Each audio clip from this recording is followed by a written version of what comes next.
Muy buenas tardes, estimados amigos. Soy Fernando Candioto y les hablo desde la ciudad de Buenos Aires, en la República Argentina.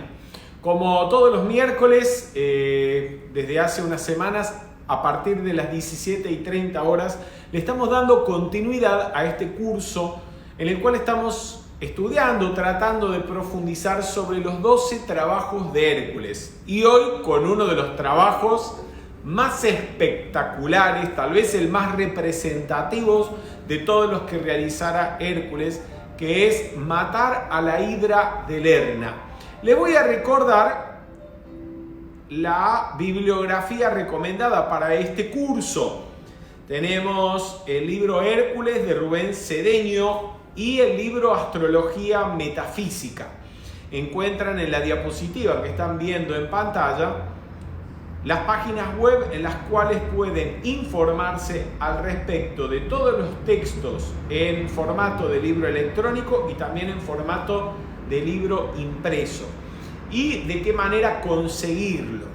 Estamos aquí con la ayuda en esta transmisión de Liliana Caputo.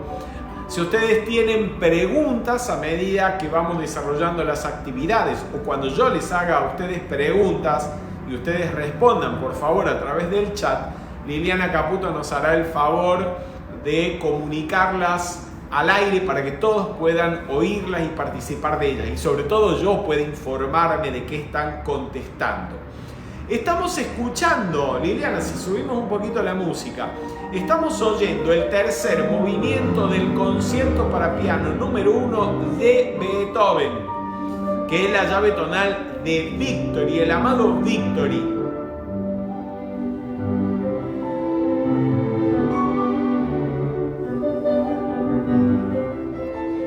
¿Por qué estamos oyendo la llave tonal de Victory? Porque es el ser de luz a través del cual llega la radiación del signo de Escorpio a la humanidad, a la Tierra.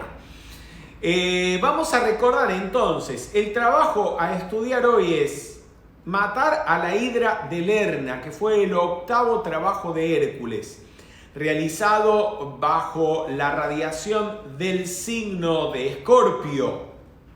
Lo que debía lograr Hércules era matar la ilusión, y es entre el signo de Libra y el signo de Escorpio que el discípulo tiene las mayores oportunidades o facilidades, si se le puede decir, aunque creo que de fácil no tiene nada, de conseguir los logros de la segunda iniciación, que es el completo control del cuerpo astral o la envoltura emocional. Como ya les dije, este signo de Escorpio es regido por el amado Victory, un ser del rayo azul, complemento divino de la señora Rowena, de Lady Rowena. Y la virtud que irradia el amado Victory y el signo de Escorpio es la virtud de la victoria. Son gente muy fuerte, indudablemente, los escorpianos. Ya hablaremos de ello.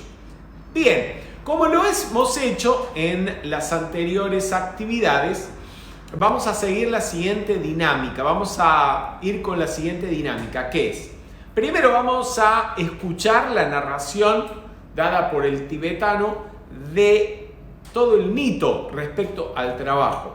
Luego vamos a volver a verla o a escucharla, pero ya con la interpretación metafísica. Y dejaremos para el final, como generalmente lo hacemos, los aspectos que tienen que ver con la astrología relacionados a este trabajo y por supuesto al signo de Escorpio, en el cual realizó Hércules esta labor. ¿Hay alguna pregunta? Ya no, me imagino que no. Bien, vamos a empezar. Estamos viendo un bellísimo cuadro de Carl van Loo, Neptuno y Amimona. Comienza la narración del mito con estas palabras: en la antigua Argos hubo una sequía. Amimona suplicó la ayuda de Neptuno, quien lanzó su tridente contra una roca y le ordenó a la joven que lo retirara. Cuando ésta así lo hizo, brotaron 3 corrientes cristalinas, pero pronto una hidra hizo allí su morada. vemos aparecer al señor Neptuno, director del elemento agua. Recordemos ello. ¿Por qué? Porque siempre que aparece el elemento agua tiene relación, como ustedes saben, ¿con qué? Me van a decir ahora, se lo van a responder por el chat y vamos a ver quién es el primero que lo hace. El maestro le dijo a Hércules: en el infesto pantano de Lerna yace la monstruosa hidra. Esta criatura tiene 9 cabezas y una de ellas es inmortal. Prepárate a combatir con la bestia. No pienses que pueden servirte medios ordinarios. Cuando cortas una cabeza, 2 crecen en su lugar.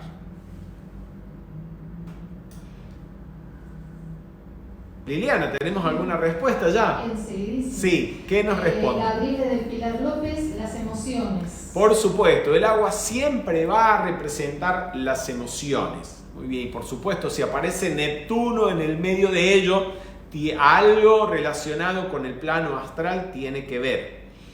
Solo puedo dar una palabra de consejo, dijo el maestro. Ascendemos arrodillándonos. Vencemos cediendo, ganamos renunciando. Hércules, ve y vence. Estas palabras grábenselas a fuego, se las he subrayado porque son importantísimas. Son la clave para vencer a la hidra de Lerna, la clave para vencer la ilusión. Ascendemos arrodillándonos, vencemos cediendo, ganamos renunciando. Cuando Hércules se acercó al pantano, el olor casi lo venció. La cenagosa arena movediza era un peligro y más de una vez Hércules retiró rápidamente su pie, temiendo ser succionado por la tierra. Finalmente, Hércules encontró la guarida donde moraba la hidra, una caverna donde reinaba perpetua noche. En vano vigiló de día y de noche. El monstruo permanecía dentro de su fétida ciénaga. O sea, la hidra estaba escondida dentro de una caverna oscura en ese pantano maloliente, hediondo, y no lograba Hércules, por más que esperaba, ver a la hidra. Entonces tuvo que ingeniárselas para hacer que el monstruo saliera de su guarida. Y vamos a ver qué fue lo que hizo. Hércules recurrió a una estratagema, o sea, él reflexionó y usó el discernimiento buscando el modo de que la hidra saliera de su cueva. Lanzó sus flechas encendidas dentro de la caverna y entonces sobrevino una agitación. La hidra emergió con sus 9 cabezas exhalando llamaradas, agitando el agua y el barro con su cola y salpicando a Hércules. El monstruo se abalanzó sobre Hércules y buscó enrollarse alrededor de sus pies. Veamos, aparece el agua de nuevo, el barro de la ciénaga. Ustedes se pueden hacer una idea que todo eso tiene que ver con las creaciones emocionales y el tipo de creaciones emocionales que vamos a simbolizar con el barro, la ciénaga, no deben ser precisamente los más bonitos. A ver si alguno de ustedes recuerda qué simbolizan los pies. Dice la narración del mito que la hidra buscaba enrollarse en los pies de Hércules. Hércules le asestó un golpe a la hidra y cortó una de las cabezas, pero apenas ésta había caído, 2 crecieron en su lugar. Con cada asalto, el furioso monstruo se volvía más fuerte. Esto era lo que le había anunciado a Hércules ya su maestro, que cuando se le cortaba una cabeza a la hidra, 2 salían en su lugar. O sea, medios ordinarios, comunes y corrientes para acabar con el monstruo no iban a tener mucho resultado. Entonces Hércules recordó las palabras de su maestro: nos elevamos arrodillándonos. Entonces Hércules se arrodilló, agarró a la hidra con sus manos y la levantó alto en el aire. La hidra, fuerte en la oscuridad, pronto perdió su poder cuando la luz del sol y el viento cayeron sobre ella. Recordemos que ya en trabajos anteriores el maestro le había dado a Hércules recomendaciones. Ocurrió, por ejemplo, en el trabajo de Géminis, cuando aparece como Nereo en la primera etapa del trabajo. Aunque en el momento Hércules no le presta atención, no le da valor a las palabras que escucha de Nereo, a quien no reconoce tampoco como un enviado del maestro, oportunamente cuando tenga que liberarse de Busiris las va a recordar. Luego, durante el trabajo en Cáncer, que era capturar a la sierva de Cerinea, va a recordar en determinado momento Hércules las palabras que el maestro le había anunciado, que la sierva no pertenecía a ninguna de las doncellas que lo reclamaban, sino que debía llevarlo, como se le había ordenado originalmente, al templo de Micenas. Eso es lo que tenemos que hacer nosotros, aplicar la enseñanza en los momentos de necesidad.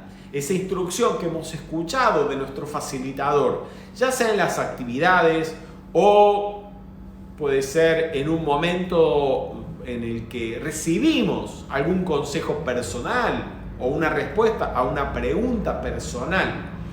Ese es el momento en el cual tenemos que recordar y aplicarlo, poner en práctica la enseñanza. Si no, ¿cuándo la vamos a poner? Hay gente que a veces dice: yo no estoy yendo a las actividades o no estoy siguiendo las actividades porque ahora estoy en un periodo con problemas, dificultades. Cuando resuelva los problemas vuelvo a las actividades de metafísica. Y es justamente al revés. Si es en las actividades de metafísica donde uno obtiene la respuesta o la solución a los problemas, incluso asistir a las actividades, seguir las actividades, el estudio a través de los libros, nos polariza, nos ayuda a elevar nuestra conciencia. Y como lo vamos a ver en este trabajo de Hércules, y lo hemos visto ya en otros, incluso en el anterior, es elevando nuestra conciencia, donde lo que llamamos problemas simplemente desaparecen, porque son irreales, no tienen principio y tienen final. Lo que Emmett Fox explica o comunica en palabras tan sencillas en La llave de oro, que cuando ponemos la atención en Dios, los problemas se resuelven solos, porque simplemente no existen por sí mismos. Sí, Liliana. Sí, tenemos, la primera que contestó es María del Valle de Rayo, creaciones muy bajas. Creaciones muy bajas, sin lugar a dudas, son los que están representando ese barro, el agua sucia del pantano o la ciénaga. Varios dijeron los pies simbolizan la comprensión. Los pies simbolizan la comprensión y la conciencia, ¿sí? Eso es lo que estaba tratando de atrapar la hidra, ¿no? De enrollar la conciencia o la comprensión de Hércules. Silvina Saucedo dice: ¿la enseñanza espiritual? Pregunta. No. Los pies son la conciencia y la comprensión. Bien, o sea, la comprensión, la conciencia que tenemos de algo, ¿sí? O la comprensión que tenemos de algún asunto. Eso es lo que simbolizan los pies. Bien, llega al final la narración con estas palabras. Cuando la hidra cayó vencida, Hércules percibió la mística cabeza que era inmortal. Recordemos que el maestro le había explicado al inicio que el monstruo tenía 9 cabezas, pero había una que era inmortal. Pero quiero que presten atención a la narración. Cuando la hidra cayó vencida, recién ahí Hércules percibió la mística cabeza que era inmortal. Entonces la cortó y la enterró debajo de una roca. O sea, estaba viva la cabeza, La enterró debajo de una roca. Veremos qué simboliza en su momento. Seguimos adelante. Volvemos al inicio. Nos cuenta el mito que cerca de Argos, una antigua ciudad del Peloponeso. En el Peloponeso se han desarrollado al menos la mitad de los trabajos de Hércules. Argos no estaba muy lejos de Nemea, donde vivía el león de Nemea. Y según algunas narraciones del mito, el león de Nemea y la hidra de Lerna eran hermanos. No me pregunten ustedes cómo un león es hermano de una hidra. Pero así era.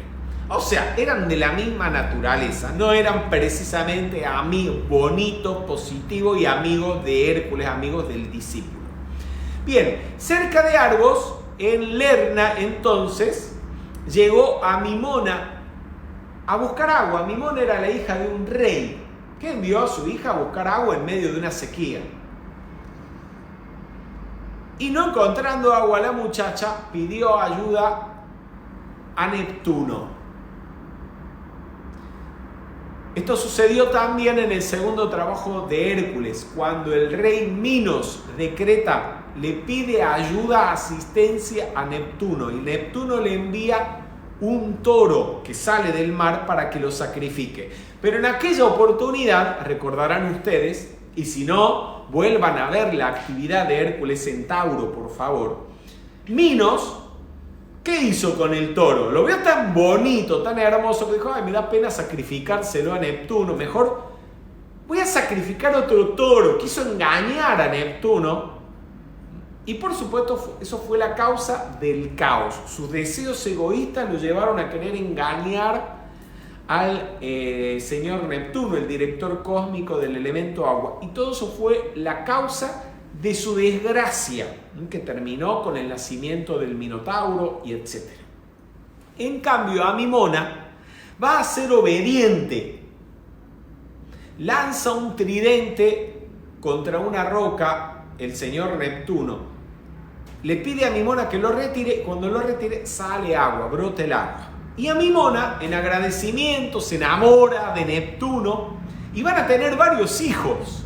Esto de tener hijos quiere decir que tienen de esa unión, surgen frutos positivos, frutos divinos, obras constructivas. A eso se está refiriendo, a diferencia de lo que había ocurrido con Minos. Salen 3 corrientes de agua. Esas 3 corrientes de agua cristalina son la energía pura de las emociones canalizada hacia el plano mental, las creaciones mentales, hacia el plano emocional y hacia el plano físico. Se lo repito. Esa energía, esas 3 corrientes de agua cristalina es la energía emocional dirigida hacia la mente, hacia las emociones mismas y hacia el plano físico. Pero dice entonces el mito que poco tiempo después una hidra se apoderó de la fuente y la convirtió en un pantano. Quiere decir que la ilusión hizo su aparición, y esa ilusión representada por la hidra de Lerna, ¿qué es?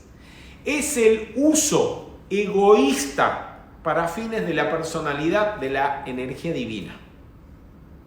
Esa es la gran ilusión. El creer que la energía divina le pertenece a la personalidad y utilizarla en forma negativa, en forma destructiva, en forma egoísta. Esa es la gran ilusión. Y por supuesto, al mal calificar la energía emocional, todo eso se volvió un pantano. El cuerpo emocional, la envoltura emocional del estudiante se convirtió en algo espantoso, horrendo. Bien, seguimos. El maestro le dijo entonces a Hércules que la criatura tenía 9 cabezas y una de ellas era inmortal.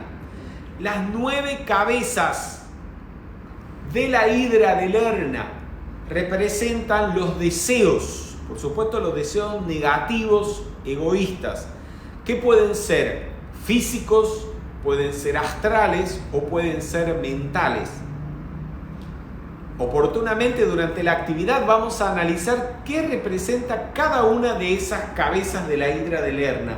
Vamos a ver que 3 de ellas representan los apetitos del cuerpo físico o los deseos físicos. 3 de ellas representan los deseos negativos, las pasiones del cuerpo astral. Y 3 representan los vicios de la mente no iluminada por la conciencia crística. Dice, le anunciaba el maestro a Hércules que cuando se intentaba cortar una cabeza, 2 iban a salir en su lugar. Lo que nos recuerda que no se puede luchar contra los deseos. ¿Por qué? ¿Por qué? Porque el deseo, o sea, cuando uno lucha con algo para conseguir algo es porque desea algo. El deseo de no desear es más deseo, por lo tanto, el deseo de eliminar el deseo lo único que hace es incrementarlo. No se puede acabar con el deseo luchando contra él. Hablaremos en breve al respecto de las leyes que operan en el plano astral y tal vez eso nos ayudará a todos a comprender por qué la forma de eliminar un deseo no es luchar con él, no es, por ejemplo, reprimirlo, tampoco darle rienda suelta, porque en cualquiera de los casos lo que estamos haciendo es magnificándolo. Liliana, ¿había alguna pregunta? Sí, Mario Rojas dice, ¿qué rayo es equivalente con Escorpio?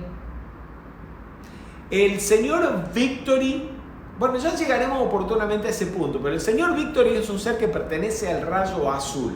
Ahora, hay algo interesante, que Escorpio está regido tanto desde el punto de vista del del ser humano común, como del discípulo por Marte, es decir, tanto el regente exotérico como el esotérico de Escorpio es Marte. Marte es el dios de la guerra.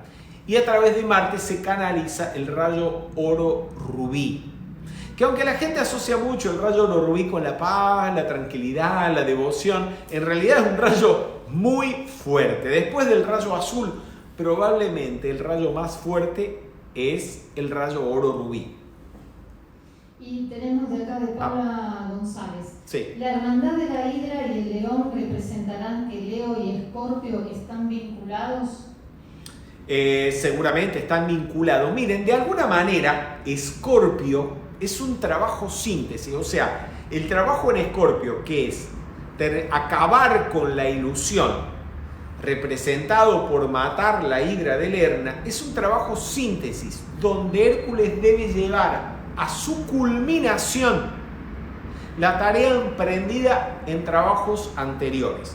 Por ejemplo, en Tauro, que es el trabajo opuesto, el signo opuesto a Escorpio, él comenzó a controlar el emocional, la envoltura emocional, pero va a llevar a la culminación esa labor y va a obtener el completo control emocional recién ahora en Escorpio.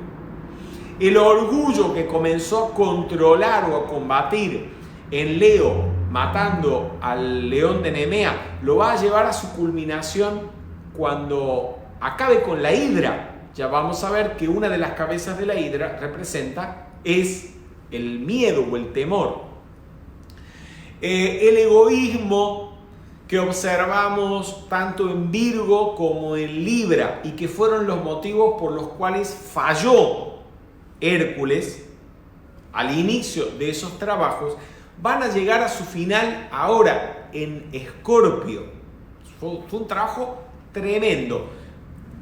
Les vuelvo a repetir, es una síntesis de todo lo conseguido, o mejor dicho, de las tareas iniciadas en los trabajos o en las etapas anteriores. Por eso es tal vez una de las más difíciles.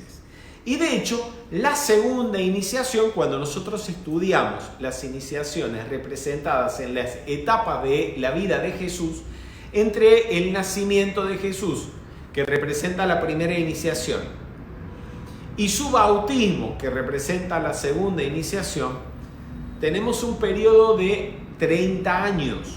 Le llevó 30 años a Jesús lograr controlar el cuerpo emocional.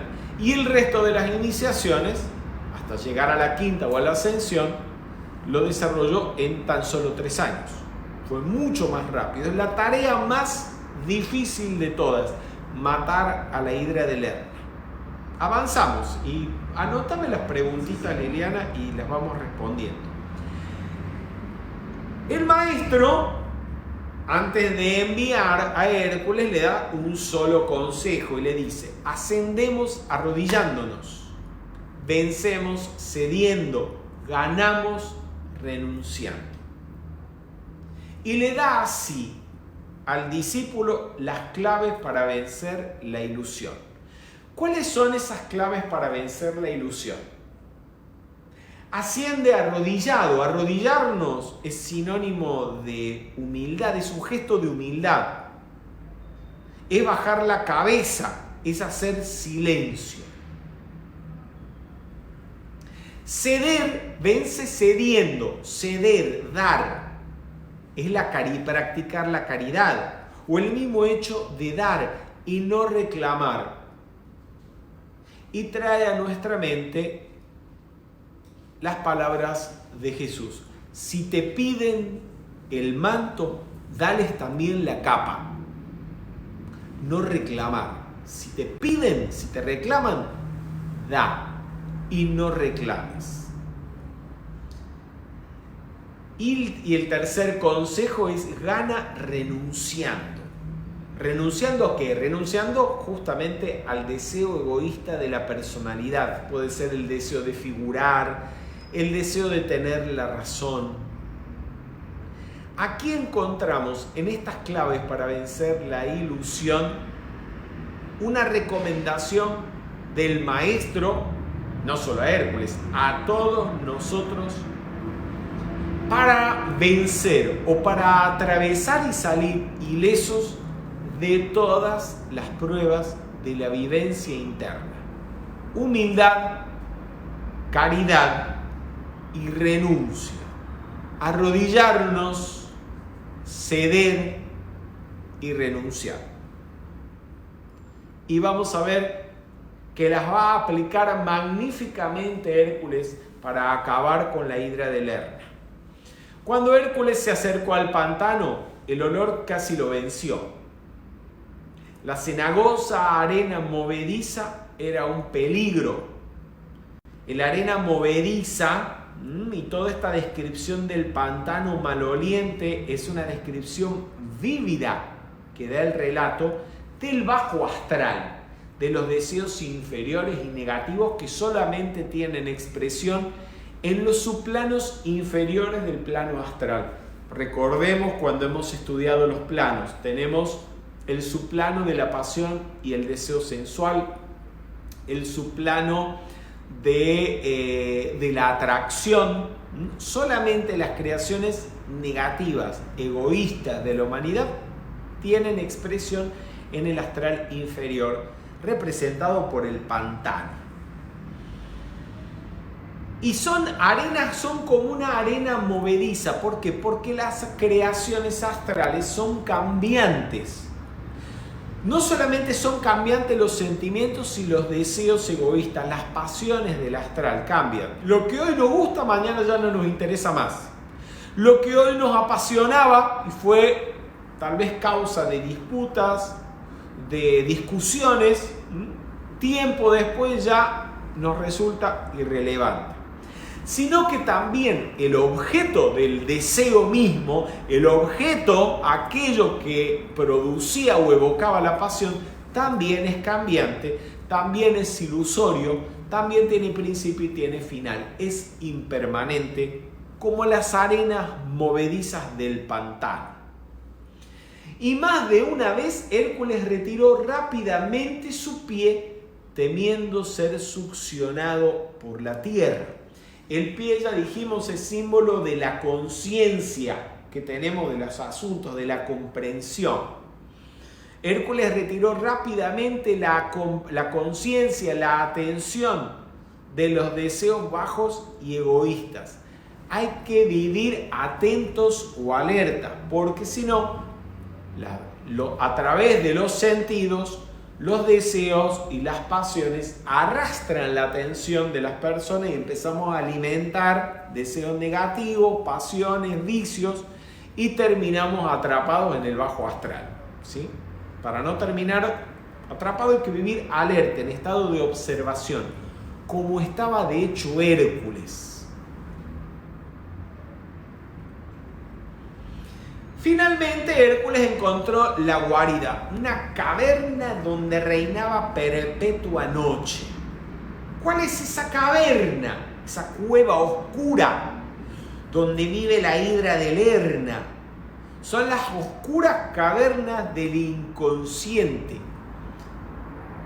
donde se acumulan los samskaras de apego y de rechazo.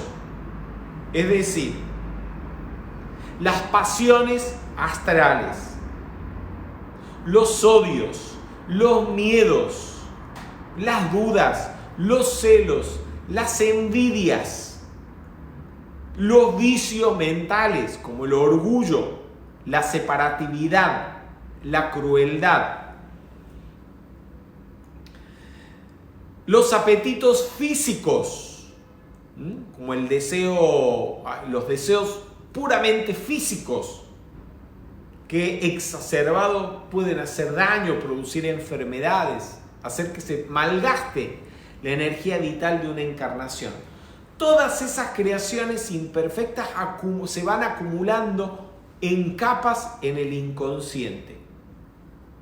Ahora, ¿cómo hacemos para que toda esa negatividad salga de allí y poder transmutarla? Vamos a ver qué fue lo que hizo Hércules. No sé si queda claro lo que simboliza esa cueva, el inconsciente, donde se acumulan capa sobre capa todas las creaciones negativas, conceptos y arquetipos negativos que hemos ido alimentando a lo largo de nuestra evolución. Y que un día hay que purificar ese inconsciente, hay que transmutar esas creaciones. Hércules recurrió a una estratagema. Lanzó sus flechas encendidas, o sea, le prendió fuego a las flechas y empezó a tirar flechas a la caverna. Y eso hizo que la hidra saliera de su escondite. Después de haber despertado su conciencia crística, después del nacimiento del Cristo interno durante el trabajo en Virgo, después de conseguir un estado de armonía y de equilibrio interno en Libra, representado por la captura del jabalí de Erimanto, empieza a entrar luz, a iluminarse la conciencia del estudiante, del discípulo, y al iluminarse la conciencia empiezan a salir para afuera las ratas, las culebras, las vinchucas, las arañas, todas las alimañas que por supuesto figurativamente representan toda esa negatividad de la que hemos estado hablando. ¿Para qué? Para darle un final. Salen hacia afuera, ¿por qué? Porque no les queda más remedio. La luz que está iluminando los vehículos inferiores, la personalidad del discípulo, hacen que se vean. Y esas creaciones nefastas, nuestras propias creaciones nefastas del pasado, como cualquier otra, buscan sobrevivir, perdurar a lo largo del tiempo y ven amenazadas su vida. Entonces van a tratar de luchar con la conciencia crística, van a estar con la conciencia superior del discípulo, a ver si pueden enredarlo y seguir siendo alimentadas para no perecer. Las flechas encendidas que lanza Hércules simbolizan las aspiraciones espirituales. Son todos los pensamientos positivos que dirigimos a nuestra presencia yo soy. A través de la meditación, a través de los decretos, estudiando la enseñanza, ya sea en las actividades presenciales, en las actividades online, leyendo un libro y reflexionando sobre la instrucción. Todo eso va haciendo luz en nuestro mundo interior. Son como flechas encendidas que lanzamos, ¿sí?, como estrellas que van iluminando nuestro mundo interno. También a veces participar presencialmente en un congreso, en una conferencia llena de luz, hay una descarga de luz. Los viajes que realizamos a sitios magnéticos donde han vivido santos, maestros, donde se encuentran los retiros etéricos, todo eso llena de luz la conciencia, los vehículos inferiores que componen la personalidad. Pero cuando ello ocurre, entonces, como ya lo dijimos, las alimañas buscan salir, son descubiertas. Y por un lado, nosotros tenemos la oportunidad de transmutarlas y acabar con ellas definitivamente, que fue lo que hizo Hércules con la hidra. Pero por supuesto, esas creaciones nefastas de nuestro pasado lo que buscan es enredar, evocar, por ejemplo, en la mente del estudiante pensamientos, recuerdos que provoquen resentimiento, que hagan resucitar viejos temores, viejos odios, viejas dudas, para que al verse enredado en ese tipo de pensamientos y sentimientos, las sigamos alimentando. Y eso es lo que hay que evitar. Y eso es lo que trató de hacer la hidra cuando el relato nos dice que enredaba los pies, buscaba enredar a Hércules por los pies.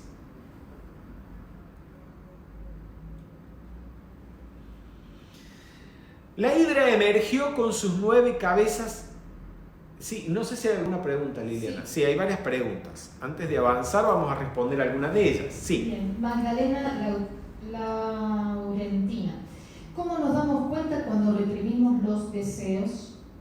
Cuando los estamos reprimiendo, cuando estás luchando con ellos, cuando tenés deseo de algo, estás luchando por no darle cabida, pero seguís pensando en ello porque tenés tu atención puesta en el deseo en cuestión o en ese sentimiento negativo en cuestión, lo estás reprimiendo. No creo que sea difícil entender lo que es la represión, porque todos seguramente lo hemos hecho o es lo que comúnmente hacemos con el deseo. O le damos rienda suelta y buscamos satisfacerlo continuamente, lo cual lo magnifica, o lo reprimimos cuando con la mente luchamos con él. Pero lo que en el plano físico puede funcionar, que es tratar físicamente de destruir algo o alejarlo, en el plano emocional no funciona. Y lo vamos a ver en breve por qué. Ahora, este asunto que comentábamos instantes atrás, de cómo la luz hace salir para afuera todos los bichos, las culebras y demás, lo hemos visto muchas veces, tanto en nosotros como en los demás. Lo importante que es que usted reconozca esa creación negativa, la enfrente como hizo Hércules, con humildad, reconociendo que eso estaba dentro de él, y elevándose en conciencia para transmutarla, para erradicarla. Porque cuando, por orgullo, al ver que esa negatividad está saliendo de nuestro interior, lo que buscamos es ocultarla para que los demás no la vean, autoengañarnos pensando que somos, desde el punto de vista de la personalidad, puros, buenos, que tenemos la razón, cuando en realidad por dentro, en el inconsciente, lo que hay es podredumbre, fetidez, hediondez. terminamos siendo víctimas de la hidra. Y hemos visto a algunas personas, lamentablemente, que terminan víctimas de la hidra de Lerna a causa del orgullo y a causa tal vez de la inconsciencia.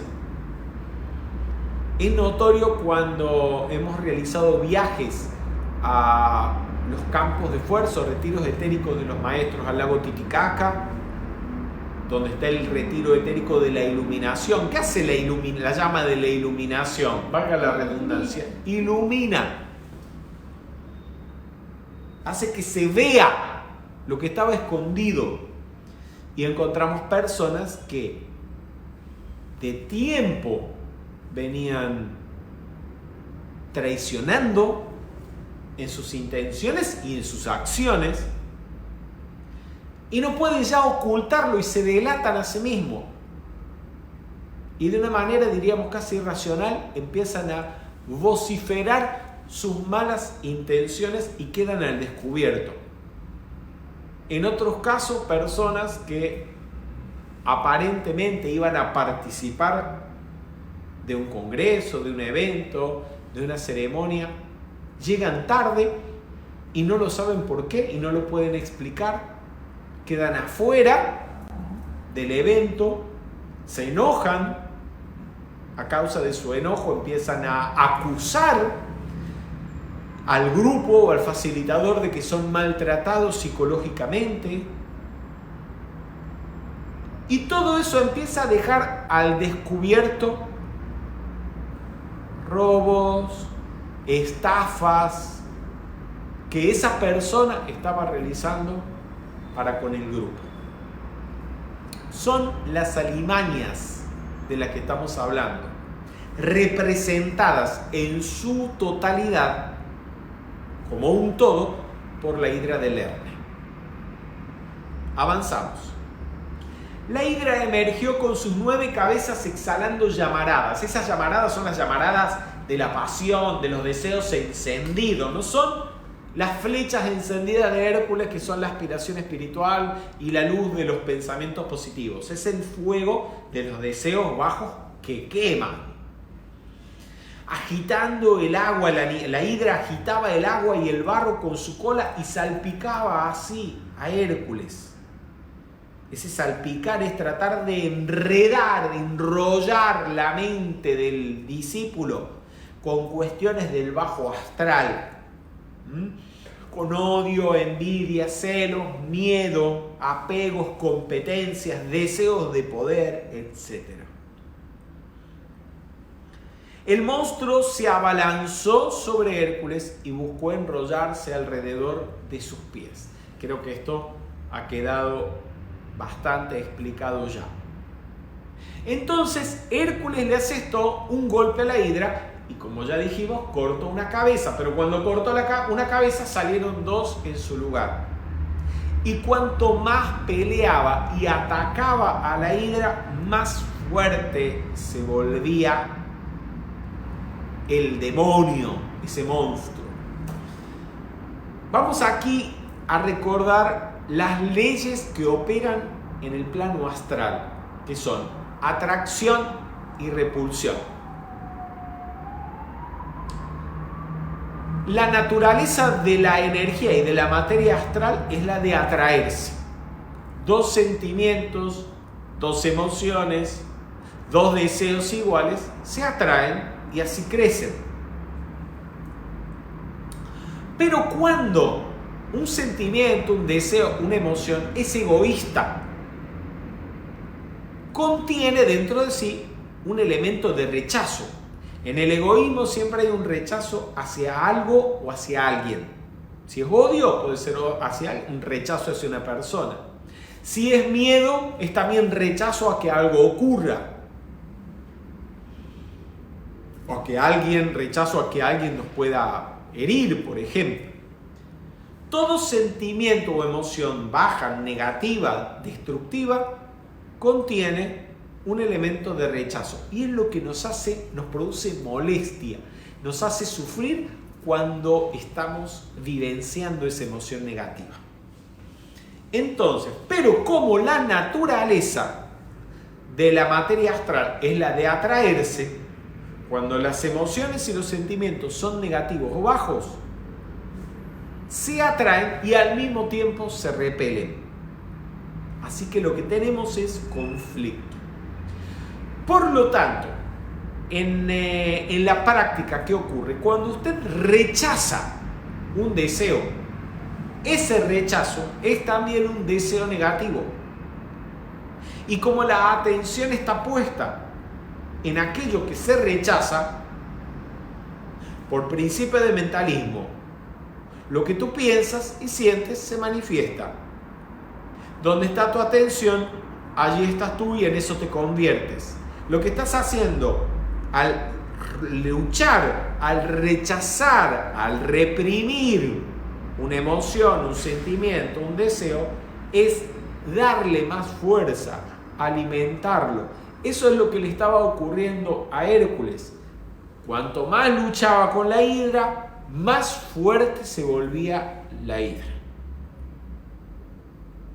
¿Y entonces qué hacemos? Si luchamos, intentamos reprimir, vamos al enfrentamiento con las emociones negativas, con esas alimañas, bichos y demás, ya vimos que solamente logramos reforzarnos. Si le damos rienda suelta, ni hablar de darle rienda suelta a los celos, darle rienda suelta a los deseos de poder, darle rienda suelta al odio o al miedo, no puede más que volver un caos la vida de la persona. ¿Qué hacemos para acabar con todo eso? Veamos qué fue lo que hizo Hércules. Él recordó las palabras de su maestro: nos elevamos arrodillándonos. Entonces se arrodilló, agarró a la hidra con sus manos y la levantó alto en el aire. La hidra, que era fuerte en la oscuridad, pronto perdió su poder cuando la luz del sol y el viento cayeron sobre ella.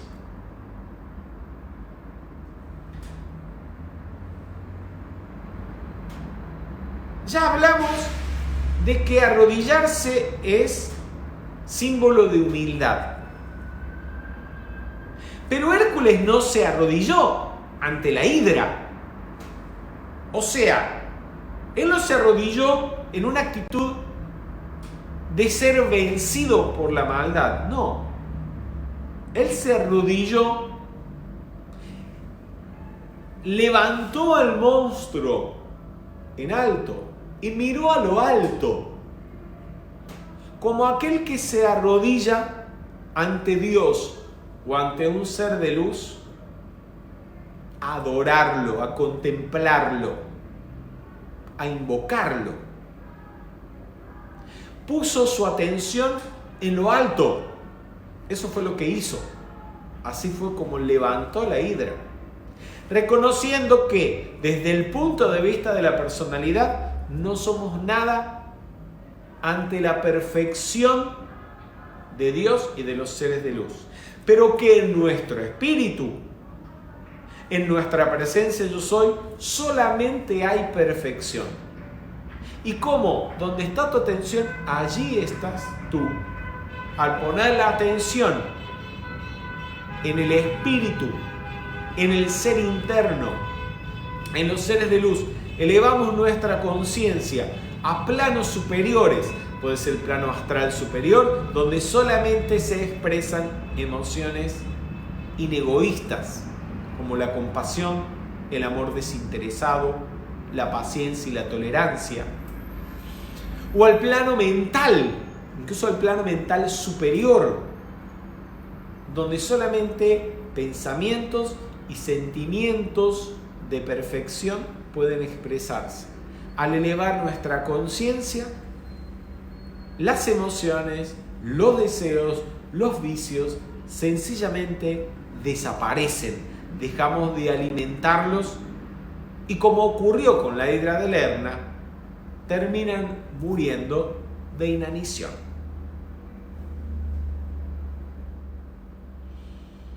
Por eso dice: mientras era sostenida en lo alto, la hidra perdió su poder.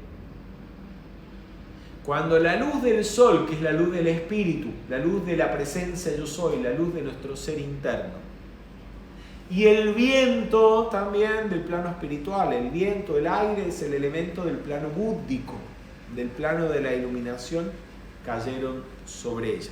Ahí es a donde debemos ir, al plano mental superior, que es el plano de la conciencia crística, o aún más arriba, si nos resulta posible.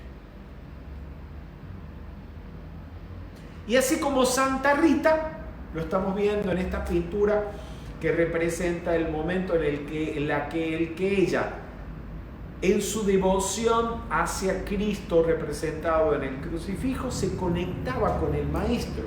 ¿Ustedes creen que ahí había algún problema dentro de Santa Rita? ¿Algún conflicto? Ella estaba peleando con alguna hidra, ella no estaba peleando con nada.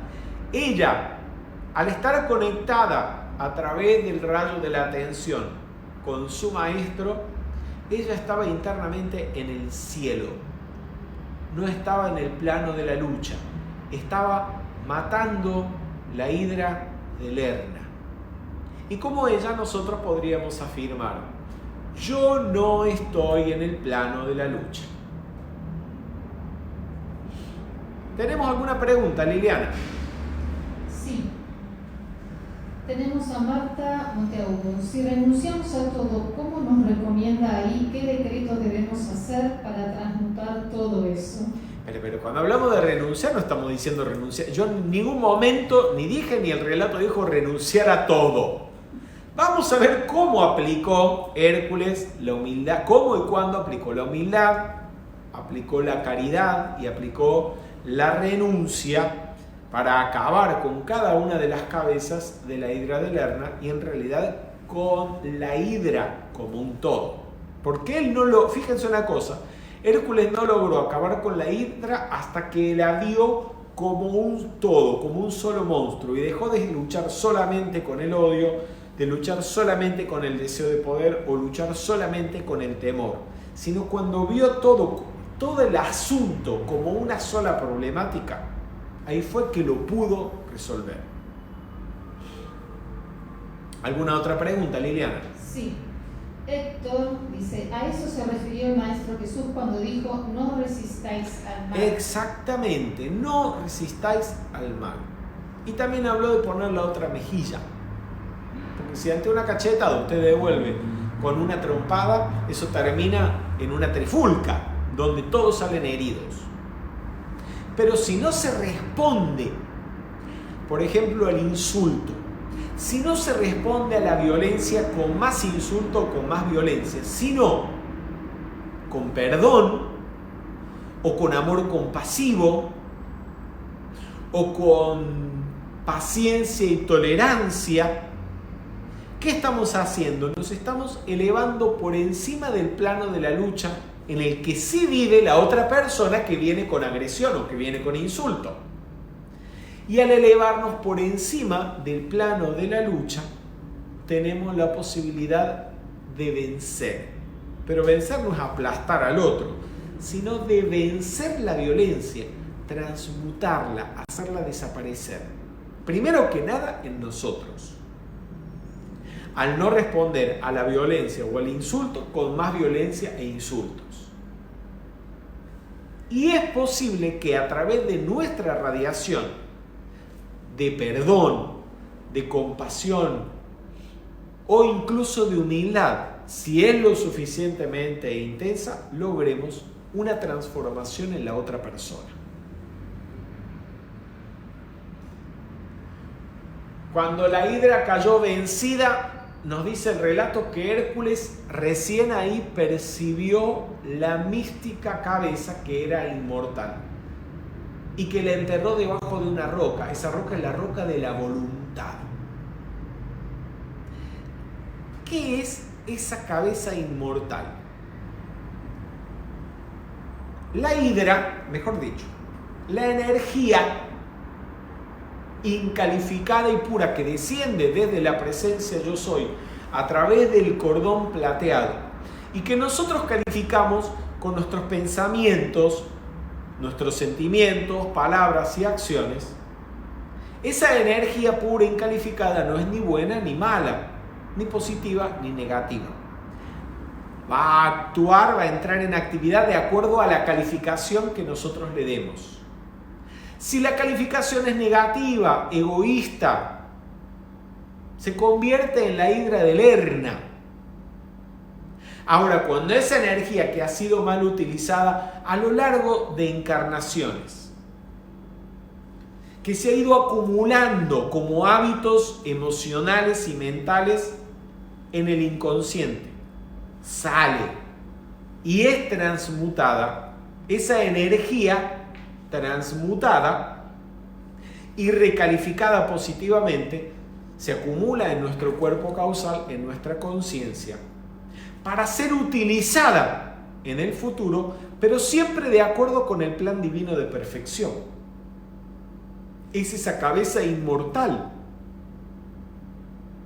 a la que se refiere el mito. También la conciencia, la comprensión que vamos desarrollando, que Hércules desenvolvió al superar esa prueba, al transmutar tantos errores del pasado, al matar la hidra de Lerna, al resolver una situación, la conciencia adquirida también permanece en nuestro cuerpo causal como un tesoro en el cielo de los que hablaba el Maestro Jesús, que se quedan con nosotros para siempre, son inmortales. No sé si hay alguna otra pregunta. Sí. Tenemos a Gabriela Ayala. ¿La cueva representa también el umbral? ¿Qué umbral? ¿El umbral de la pared? ¿El umbral de la puerta? Trata de ser un poquito más explícita. También, hablando de la cabeza inmortal de la hidra, recuerden que estamos hablando de toda la mala calificación de la energía o de la ilusión, sobre todo en lo referente al plano emocional o astral. Que hemos hablado desde el principio de la actividad de hoy, que fue la prueba más difícil, más exigente, más fuerte por la que tuvo que pasar Hércules. ¿Por qué? Porque el 80% de la energía que pasa a través de nosotros, que baja desde la presencia yo soy a través del cordón plateado, la calificamos por medio de los sentimientos. Así que la más grande victoria de Hércules era lograr el pleno control del cuerpo emocional y acabar con las creaciones emocionales negativas que son simbolizadas por la hidra. Pero la capacidad de sentir no debe ser eliminada. Jamás. La capacidad de sentir es un poder que hemos desarrollado a lo largo de nuestra evolución. Y ese poder de sentir usado positivamente es tremendo, pero debe estar siempre gobernado por la voluntad del ser interno, por la voluntad divina, utilizado para cumplir con el plan divino de perfección. Esa es la cabeza inmortal que está debajo, sometida a la roca de la voluntad de Dios, a la roca de la voluntad del Cristo interno. Avanzamos. Aquí tenemos en esta diapositiva representadas las 9 cabezas de la hidra de Lerna con las que tuvo que verse Hércules y con las que nos estamos viendo, no todas, sí, seguramente, pero algunas de ellas ocasionalmente tenemos que enfrentar y un día tendremos que enfrentar a todas, lo que quede de cada una de ellas. 3 de estas cabezas, o sea, todas ellas representan 9 energías mal calificadas que el ser humano debe transmutar. Son 9 energías mal calificadas por la humanidad desde la caída de la humanidad, desde que empezamos a hacer mal uso de la energía divina, y producen innumerables apariencias de problemas. 3 de ellas están relacionadas con apetitos del cuerpo físico y son las que tienen que ver con el deseo de dinero por avaricia, el deseo de comodidad por ostentación y el deseo destructivo. 3 están relacionadas con pasiones astrales y son el miedo, el odio y el deseo de poder. Y 3 están relacionadas con vicios de la mente no iluminada por la conciencia crística, que son el orgullo, el separatismo y la crueldad. Vamos ahora a enfrentarnos a cada una de ellas. El deseo destructivo. Nos dice Rubén Cedeño en el libro Hércules: el problema es desear algo a pesar de que puede perjudicarnos, entorpecer nuestra vida o sacarnos de la vivencia espiritual. No se debe pelear con los deseos, sino transmutarlos, pues el deseo de no tener deseos es también un deseo. Ya hemos hablado de este asunto, de que de nada sirve reprimirlo. Ya conocemos todos las depravaciones a las que conduce la represión de los deseos, ¿sí? Y tampoco podemos darles rienda suelta. Pero con deseos destructivos, ¿a cuáles se están refiriendo? Son aquellos que nos hacen daño, que nos llevan a malgastar nuestra vida, que incluso nos pueden alejar de la vivencia interna. Vamos a poner algunos pocos ejemplos, y que producen todo tipo de problemas: problemas de salud, problemas económicos, problemas en nuestras relaciones con el resto de la gente. Tenemos, por ejemplo, apetitos físicos por ciertas sustancias que obstaculizan o simplemente impiden el contacto con la presencia yo soy. Pero está la personalidad tan aferrada a esos apetitos que creemos que somos nosotros los que las deseamos. Y aunque sabemos que nos hacen daños, insistimos en consumirlos. El maestro Saint Germain las da en orden, dice: en orden del daño que producen tenemos las drogas, que es la peor de todas, el alcohol, le sigue el consumo de carnes, el tabaco, el exceso de cafeína y el exceso de azúcar y de sal. Hay otras cuestiones, otros apetitos que no tienen que ver con lo que ingerimos o consumimos, pero por ejemplo, a veces el deseo por estar con alguien pone en peligro tu vivencia espiritual o tu sendero espiritual cuando esa persona, que podría ser una pareja, puede ser un amigo, a veces un familiar muy cercano, te pone a elegir entre el sendero espiritual o ella, o la relación con ella. Y uno entra en crisis. O la persona tiene decididamente intenciones nefastas, ¿sí?, de separarte de la vivencia espiritual. Y está continuamente como una serpiente venenosa destilando odio y resentimiento hacia tu grupo espiritual, hacia tu facilitador de metafísica, buscando inocularte esos mismos sentimientos que, si la persona les presta la más mínima atención, termina alejándose de la vivencia interna. El maestro Saint Germain nos da algunos decretos para liberarnos del deseo negativo, ese apetito físico, ¿sí?, negativo, que amenaza nuestra vida interna. Podemos hacer. ¿Y qué es lo que hace en definitiva Hércules para liberarse de estos deseos? Poner la atención en la perfección del ser interior, de la presencia yo soy. Es decir, asciende arrodillado. Asciende arrodillado como se arrodilla usted cuando ora a Dios, cuando invoca a Dios. Internamente se arrodilla y pone su atención en el ser superior, reconociendo que solo hay belleza, pureza, salud, perfección en Él. Vamos todos. Poderosa presencia yo soy, enciende a través de mí tu llama violeta consumidora de puro amor divino.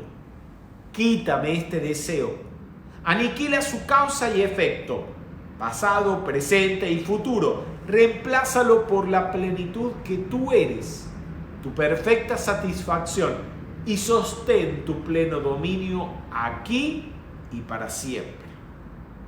Gracias, Padre.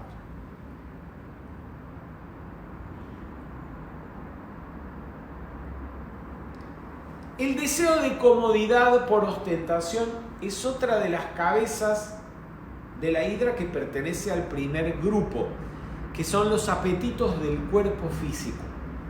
El deseo de comodidad y de posiciones externas por ostentación y lujo produce apatía, embotamiento, y hace que el estudiante olvide el esfuerzo y las pruebas que lo mantienen alerta, ejercitado y despierto. Ese deseo por comodidad, no estamos hablando el tener una comodidad básica de una casa, una cama cómoda, el tener el televisor que te hace falta o la computadora que funcione para poder trabajar, con un buen internet para poder transmitir las actividades o para poder seguir las transmisiones. No nos estamos refiriendo a esa comodidad que podríamos decir hoy en día casi básica para poder llevar una vida, digamos, de acuerdo a la voluntad de Dios, a lo que la voluntad de Dios hoy en día nos puede ofrecer en el plano material.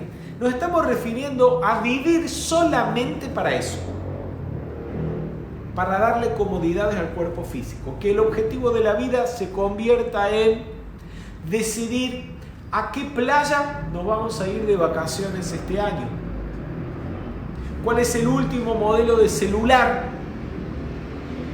para correr a comprarlo, por qué modelo de automóvil vamos a cambiar el coche que cambiamos o que compramos el año pasado, por ejemplo. Y estar pendientes de eso.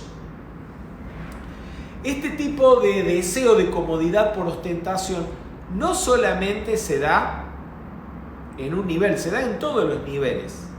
Toma diversas formas e incluso personas que creen estar en una vivencia espiritual pueden caer fácilmente en ellos cuando están pendientes, por ejemplo, de títulos espirituales, están pendientes de joyas con algún significado espiritual, porque creen que tener esos títulos o lucir esas joyas es lo importante.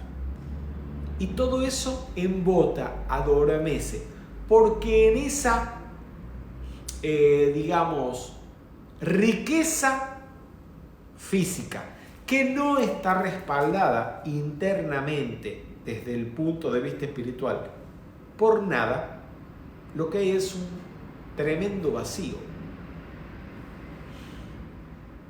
y un adormecimiento. Por eso, la clave para superar la ilusión y acabar con esta cabeza de la hidra es gana renunciando. ¿Renunciando a qué? Renunciando al deseo de comodidad por ostentación.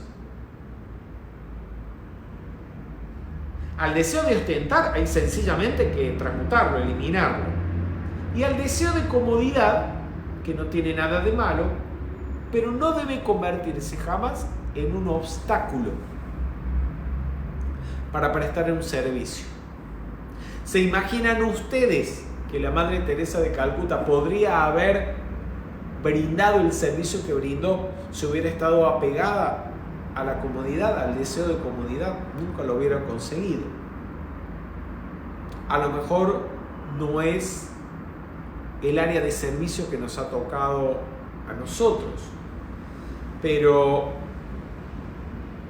en el objetivo de expandir la enseñanza espiritual, tal vez nos puede llevar a viajar a pueblos, a ciudades o a países donde las condiciones de los hoteles, las condiciones de los lugares donde podemos hospedarnos no son óptimas, no son las mejores, no son aquellas a las que estamos acostumbrados, pero el deseo de comodidad no debe ser un impedimento para que realicemos el trabajo de expansión de la enseñanza.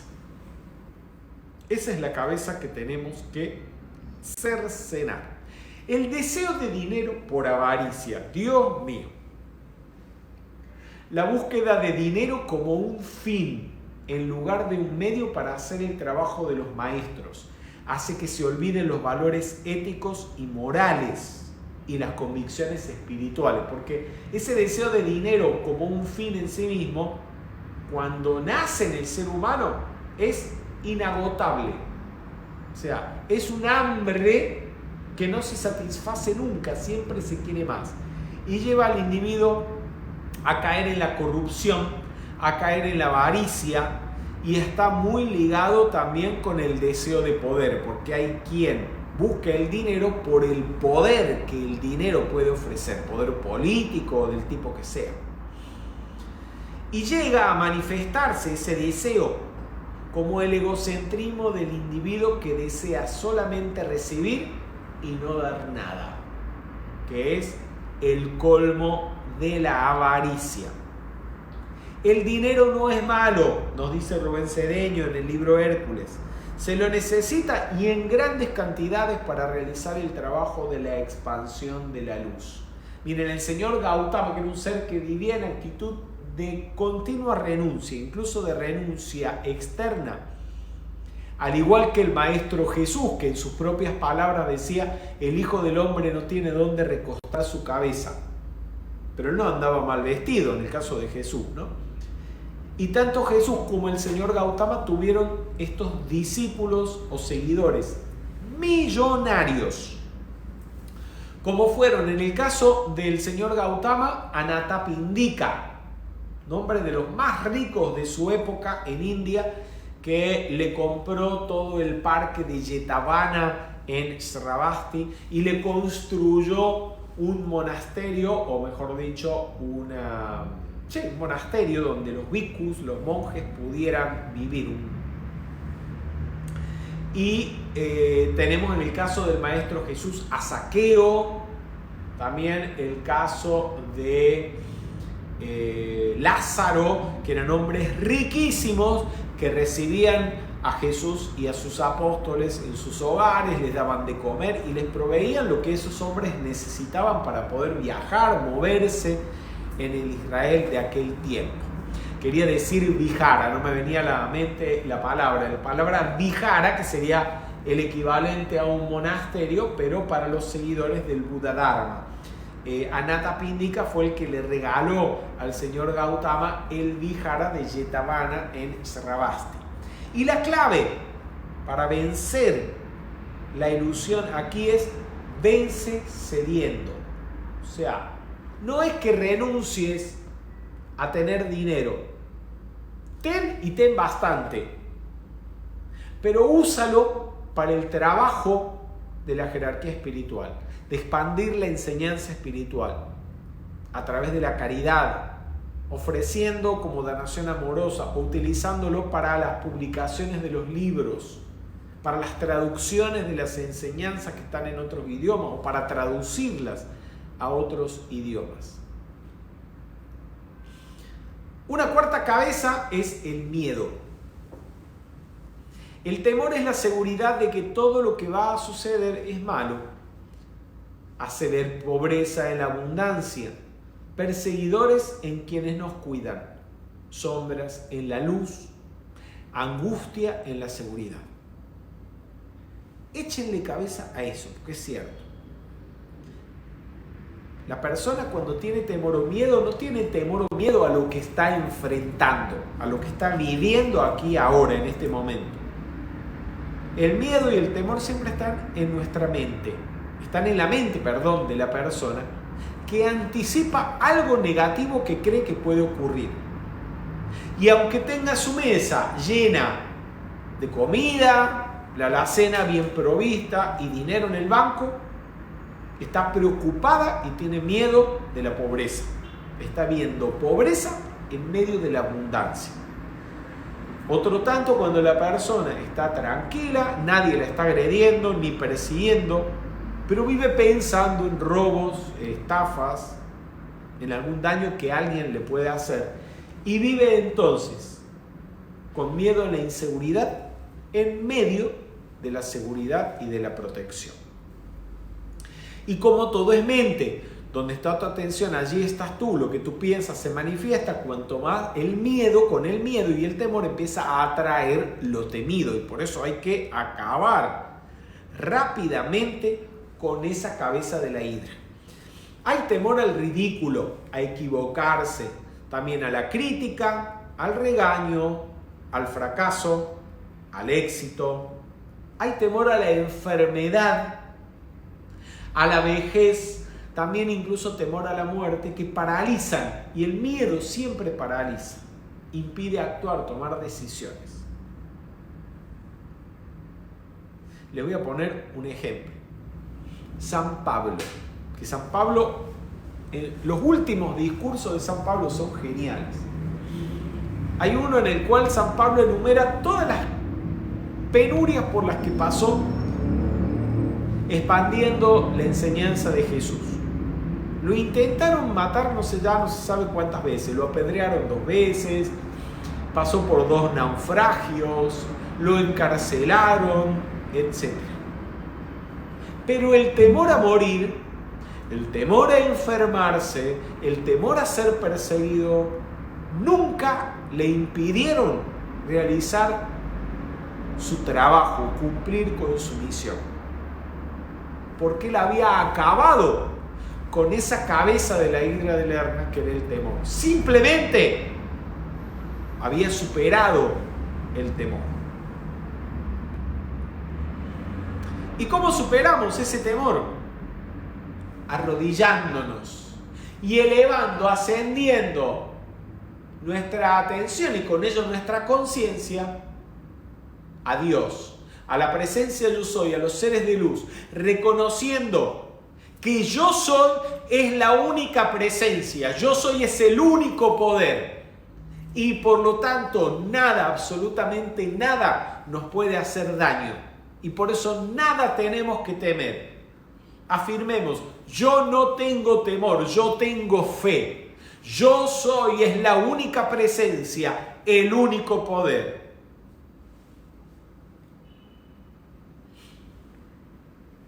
La quinta cabeza de la hidra es el odio. El odio es rechazo, falta de amor y lleva a la separación. Renuncia a rechazar, renuncia a alejarte y separarte de aquel que te cae mal o que tiene características que te resultan insoportables. Dile, te envuelvo en mi círculo de amor divino. Y la clave para superar y acabar con la ilusión del odio es renunciar. Renunciar a odiar. Renunciar a rechazar. Renunciar a escaparte de esa persona que te cae mal. Y trabajar el amor, desenvolver el amor divino. Aunque al principio no lo sientas, no importa. Haz la práctica, visualiza a esa persona envuelta en llama rosa y dile, te envuelvo en mi círculo de amor divino.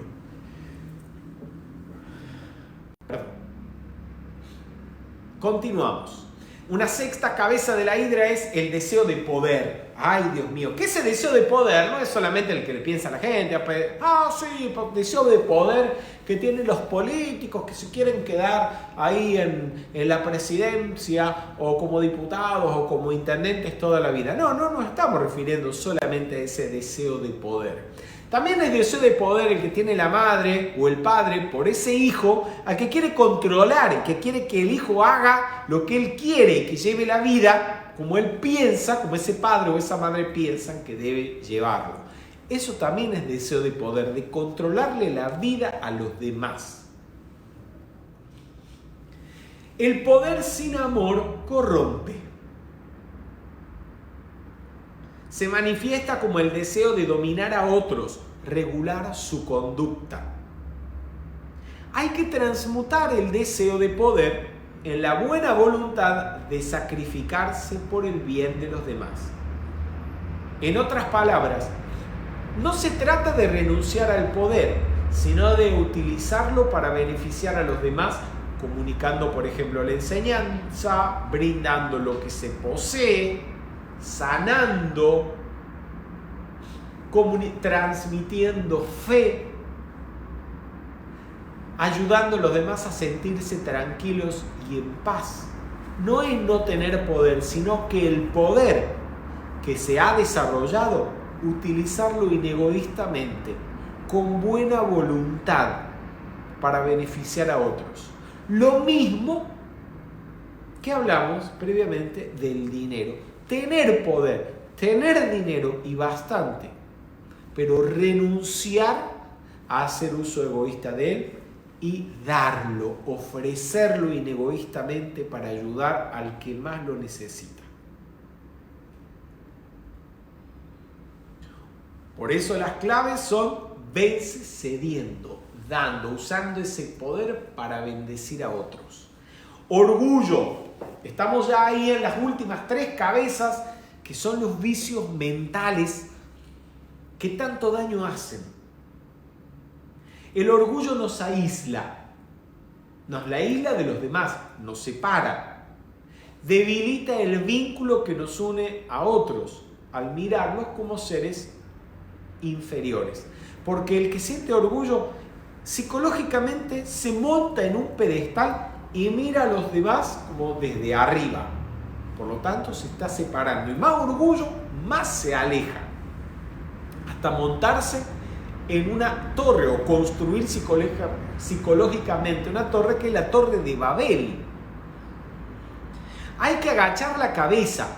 Si no, el mismo Hércules hace que las personas vivan inclinadas, como él lo dice en su libro. Hércules cayó de rodillas mientras luchaba con la hidra. Esta postura simboliza la humildad necesaria para vencer el orgullo. Aquí sí que ese arrodillarse es humildad para acabar con el orgullo de no querer reconocer la hidra, es decir, toda la porquería hedionda, maloliente, todo un pantano, una ciénaga en nuestro inconsciente que tenemos que transmutar. Que por supuesto no es lo que nos gusta como personalidades mostrarle a los demás. Queremos mostrar siempre la mejor imagen. Por eso nos vestimos con lo mejor que podemos, nos ponemos cremitas, nos afeitamos, nos maquillamos, etc. Pero hay momentos donde no se puede maquillar. No hay cómo maquillar cuando salen de adentro esas creaciones nefastas. Y hay que tener humildad para reconocerlas, no perder energía defendiéndonos o queriendo demostrar que somos algo diferente a lo que se está viendo, y trabajar por eliminarlas. Y para eliminarlas hay que rendirse como los santos. Aquí tenemos una imagen de San Filippo Neri, arrodillado ante la gloria de la Madre Divina, de la Madre María y de su Hijo Jesús el Cristo, en humildad, con la atención fija en la pureza, la luz, el amor, la buena voluntad que representan María y su Hijo. Y vencer así el orgullo, que es lo que, como nos dice Hércules en su libro, hace que la gente termine encorvada y jorobada. Pero yo les quiero decir una cosa. Ese estar encorvado y jorobado no es solo físicamente. Hay gente que está psicológicamente encorvada, jorobada, y termina mirando al piso todo el tiempo, porque han pasado buena parte de su vida altivos, mirando a los demás desde arriba, con la cabeza alta y una actitud orgullosa. Pero entonces en algún momento esa mala calificación de la energía hace que se den contra el dintel de la puerta, caigan y tengan que pasar un periodo de su vida mirando al piso, encorvados, agachados, hasta que desenvuelvan la humildad. Entonces, mejor tener una actitud humilde desde el principio, para no darse con ninguna puerta. La separatividad es la octava cabeza. La mente inferior divide y subdivide. Eso le encanta a la mente. La mente vive clasificando, separando, viendo las diferencias en vez de las similitudes. El libro Luz en el Sendero, donde están los requisitos para la tercera iniciación, dice: mata todo sentido de separatividad. La separatividad se manifiesta, por ejemplo, cuando un estudiante se va de su grupo espiritual hablando pestes del facilitador, hablando pestes de los compañeros de grupo, como si él fuera mejor o creyéndose superior. En ello hay una actitud también de orgullo, ¿no? Podemos afirmar ante todos los seres humanos: yo soy uno contigo. No para hacernos uno con los defectos de los demás, pero reconocer que en el plano espiritual, en el plano del Cristo interno, todos somos uno. Y aún en el plano físico, gente, somos seres sociales. El ser humano no puede vivir aislado. Si usted ve el globo terráqueo, una foto del globo terráqueo, se da cuenta de que los seres humanos somos como celulitas dentro de un inmenso cuerpo que es el cuerpo del planeta Tierra. Así que, de alguna manera, dentro del cuerpo de la Tierra, aún físicamente, todos somos uno. Todos estamos juntos, en el mismo lugar, ocupando el mismo espacio. Gana renunciando a separarte, renunciando a dividirte. Eso es orgullo, eso es seguir alimentando la hidra de Lerna, la ilusión. Crueldad, que es la novena y última cabeza de la hidra. Crueldad es herir o hacer sufrir por gusto, lo que se devuelve por ley de karma. En 2 de sus pruebas, Hércules mató injustamente y fue cruel con aquellos a quienes debería haber amado. Recordemos que, por ejemplo, tanto en el trabajo de Libra como en el trabajo de Virgo, Hércules mató a quienes debió haber amado. En ambos casos, mató accidentalmente o no accidentalmente, pero en cualquier caso, ¿qué fue? Fue la actitud egoísta de perseguir la satisfacción de sus deseos, lo que no le permitió darse cuenta que estaba haciendo de daño a otros. Fue una crueldad, en el caso de Hércules, una crueldad involuntaria, es decir, una crueldad en la que hizo daño sin querer, pero producto de su egoísmo y de su inconsciencia, de no observar cómo sus acciones afectaban a otros. Pero está también una crueldad que es voluntaria, que es el que hace sufrir por puro gusto nomás, que eso es, como dice el maestro Buthumi en el libro A los pies del maestro, es más obra de un demonio que de un ser humano. Todo eso debe ser transmutado. Y la clave es ceder. No basta, en este caso, con ser pasivamente bueno y no hacerle daño a otros. Para reparar el sufrimiento que hemos generado en el pasado, con nuestra crueldad, haya sido involuntaria o voluntaria, tenemos que ser activamente positivos. Prestar servicio, ayudar a los demás. Como lo hizo Hércules cuando salvó a Hesíone arriesgando su propia vida y de esta manera reparó o equilibró el error que había cometido al hacer sufrir a la reina Hipólita, arrebatándole su cinturón y de esta forma asesinándola. Bien, amigos, vamos a introducirnos ahora en los minutos finales de la actividad en el signo de Escorpio, en los aspectos astrológicos de este trabajo tan interesante.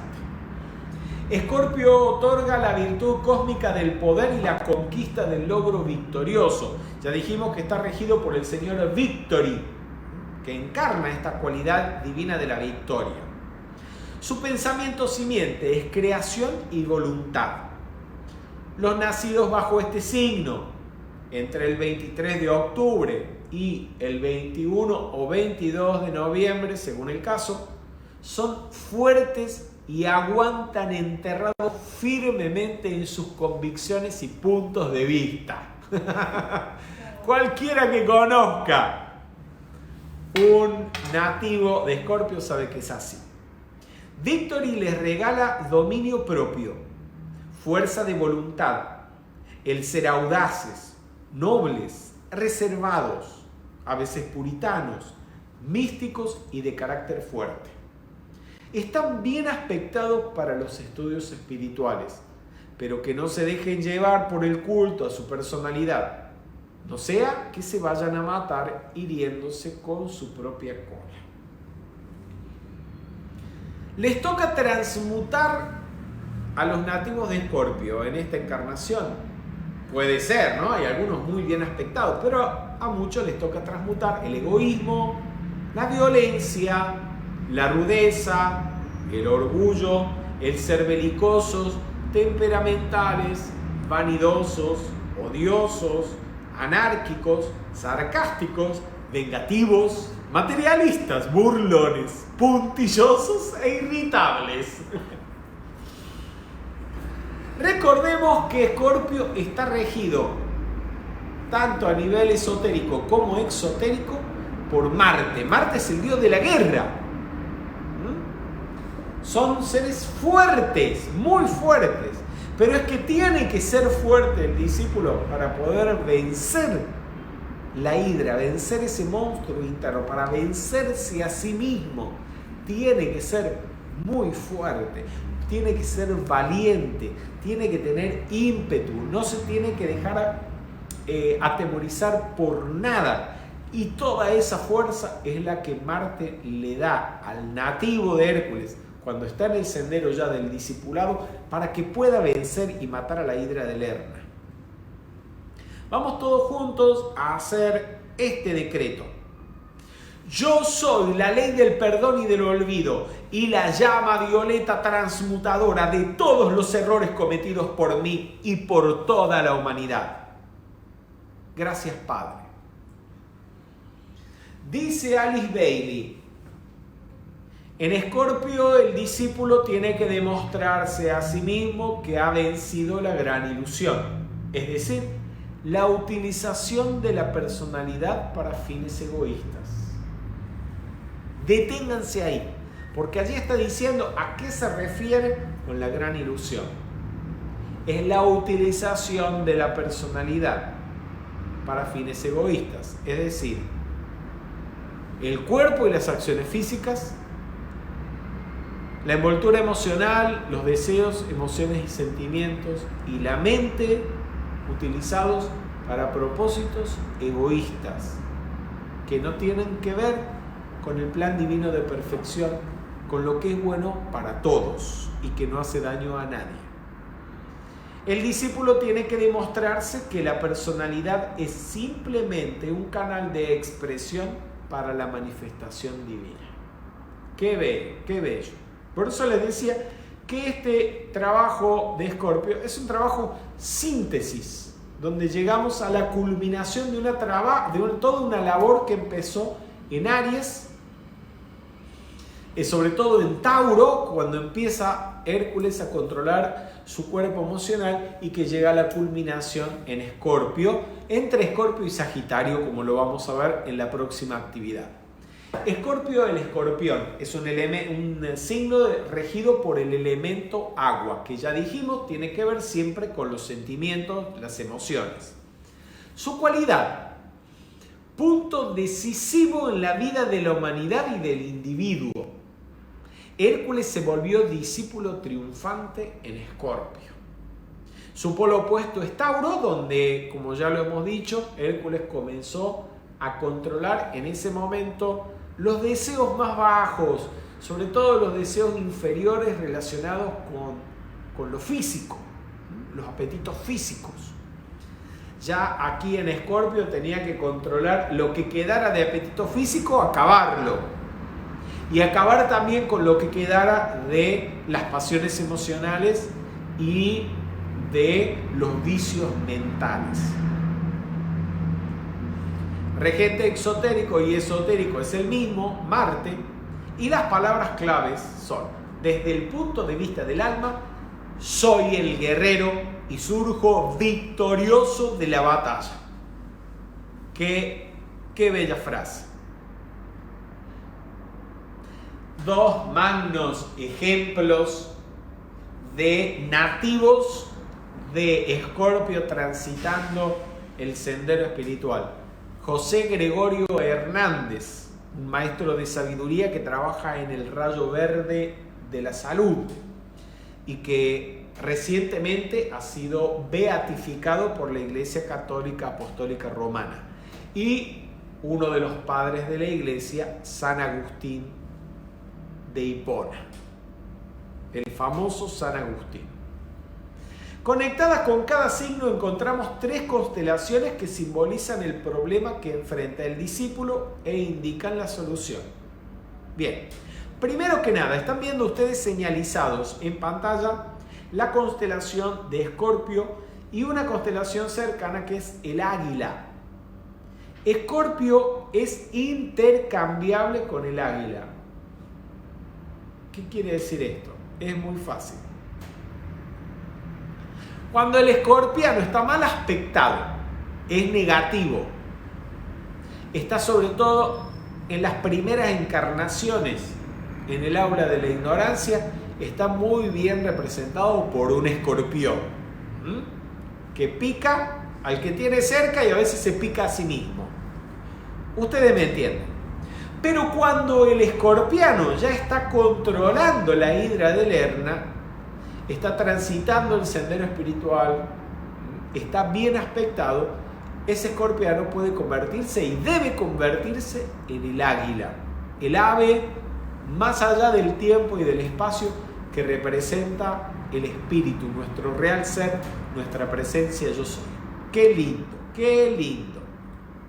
Bien, relacionados con Escorpio tenemos 2 constelaciones que se las pongo juntas porque están pegadas, que son la serpiente y Ofiuco. La serpiente y Ofiuco. Ya vamos a hablar de estas. Y la otra es el propio Hércules, la constelación que lleva el nombre del Elohim Hércules. Veamos, el escorpión. Según la mitología, este escorpión que terminó lanzado al cielo por Zeus y convertido en una constelación, fue enviado en su momento por Diana la cazadora, la hermana del dios Apolo, para matar a Orión, que había intentado abusar. Miren, en realidad ni siquiera había intentado abusar. El pobre Orión había buscado seducirla, le había hecho una propuesta indecente a Diana, pero como Diana tenía votos de castidad, virginidad, se ofendió, le mandó un escorpión, el escorpión hirió a Orión y al final tanto Orión como el escorpión terminaron en el cielo. Bien, pero ya vemos la naturaleza del escorpión. ¿Cuál es? El águila. El águila, la constelación del águila, mitológicamente es el ave o vehículo de Zeus. Para los que conocen un poquito el Sanatana Dharma, en el zodíaco hindú, el águila está representada por Garuda. Garuda, que es el vehículo de Vishnu. Bien. El águila, el vehículo de Zeus, fue enviado por el propio Zeus para llevar a ascender al Olimpo a Ganimedes. Ganimedes, que era un joven bellísimo, muy inteligente, del cual se fascinó Zeus y lo ascendió al Olimpo para que se convirtiera en su copero. Indudablemente el águila es la presencia yo soy, el fuego electrónico de la presencia yo soy que asciende a la personalidad. Representa el ave más allá del tiempo y del espacio, símbolo del espíritu o de la presencia yo soy. Ya dijimos que el águila era intercambiable con el escorpión. Vamos ahora a las 3 constelaciones relacionadas. Tenemos serpiente. Serpiente, como ya dijimos, siempre es símbolo de la ilusión. Es decir, de la energía divina utilizada con fines egoístas, mal calificada. Pero cuando esa energía es utilizada para cumplir el plan divino de perfección y se la califica positivamente, se transmuta en la serpiente de la sabiduría. Muy bien, esa serpiente es sostenida por Ofiuco, que es otra constelación también relacionada con Escorpio. Ofiuco es el portador de la serpiente, o también se lo llama el cazador de la serpiente, que lo vemos en la constelación sosteniendo a la serpiente, por delante y por detrás. ¿Quién es Ofiuco? Ofiuco lo conocen todos ustedes, todos los metafísicos, porque Ofiuco es Asclepio, el dios de la medicina, el ser de luz que rige la medicina. Según el mito, Asclepio vio una serpiente que estaba atacando a una persona y la mató con un bastonazo. Pero entonces apareció otra serpiente que colocó una hierba dentro de la boca de la serpiente muerta. Y la serpiente muerta resucitó. Al ver eso, Asclepio empezó a utilizar la hierba que la serpiente le había dado a la muerta, la serpiente resucitadora, digamos, le había dado a la muerta para resucitarla, y empezó a utilizar esa hierba para resucitar a los muertos, incluso a muchos que habían sido picados por serpientes. Y esa serpiente, que es la serpiente Samenis, es la que vemos enrollada en el báculo de Asclepio y que es su patrón electrónico, la vara con la serpiente enroscada, patrón electrónico de Asclepio y también símbolo de la medicina. ¿Qué representa entonces la serpiente que Asclepio mata? Psicológicamente la acaba con el mal uso de la energía, con la serpiente dañina, y la regenera o la transmuta, con lo cual esa energía bien utilizada se convierte en un poder regenerador y resucitador. Recordemos que el fuego de la materia dentro de nuestro cuerpo, especialmente en el cuerpo vital, se llama el fuego Kundalini, el fuego serpentino. Kundalini quiere decir serpentino. Esa energía de la materia en nosotros, bien calificada, bien utilizada, es un poder elevador, un poder regenerador, un poder resucitador. Es el poder que utilizó y que desarrolló Asclepio. Y por supuesto, la constelación de Hércules no tengo más que decirles, pero sí un detalle importante. El único punto donde Hércules aparece arrodillado es en la constelación. Vean que allí él está arrodillado, sosteniendo con una de sus manos la hidra y elevándola por encima del nivel del piso. Ese es Hércules. La constelación de Hércules. En síntesis, tenemos que el nativo de Escorpio, según el grado de evolución en el que se encuentre, puede estar representado o por el escorpión y la serpiente, o sea, por un reptil o un insecto venenoso, o bien por el águila, que es símbolo de la victoria, del yo soy, es símbolo también de San Juan el Evangelista, el discípulo amado de Jesús. Y estas palabras de Emmett Fox, cuando hace referencia al escudo de la bandera de México, donde vemos justamente el águila comiéndose la serpiente. ¿Qué simboliza? Esto es un símbolo de Escorpio. Esto es lo que tiene que lograr toda la humanidad cuando atraviesa por esta prueba. La naturaleza emocional, dice Emmett Fox, tiene que ser redimida mediante la transmutación de lo inferior a lo superior, de manera que el que una vez fue reptil o insecto se convierte en un águila que se eleve a las alturas. Qué bellas palabras de Emmett Fox. Y para terminar la actividad, estamos viendo aquí Escorpio. Y inmediatamente por encima de Escorpio tenemos a Ofiuco o Asclepio, que están prácticamente pisando el escorpión. Está pisando el escorpión al mismo tiempo que sostiene en sus manos la serpiente, esa energía que él ha dominado, quiere decir que ya ha controlado la ilusión. Ya no hace mal uso de la energía divina, sino que la controla y la utiliza para el bien. Vean ustedes que Ofiuco está mirando, para nosotros que lo vemos de frente, está mirando hacia la derecha, está mirando hacia la constelación Corona, hacia la corona de la que hablamos en la actividad anterior.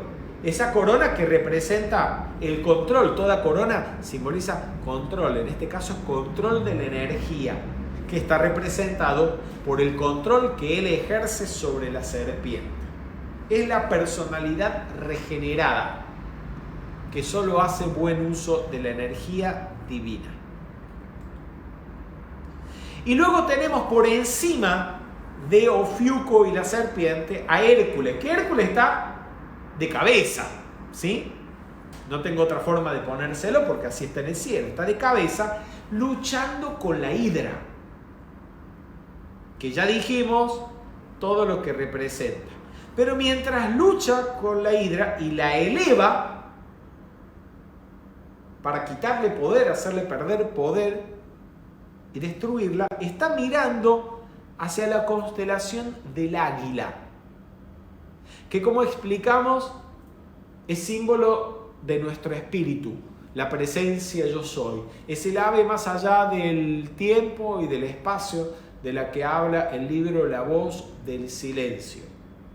Eso era lo que hacía Hércules, eso es lo que tenemos que hacer nosotros para vencer a la hidra, arrodillarnos como Hércules en el cielo y elevar nuestra conciencia al yo soy,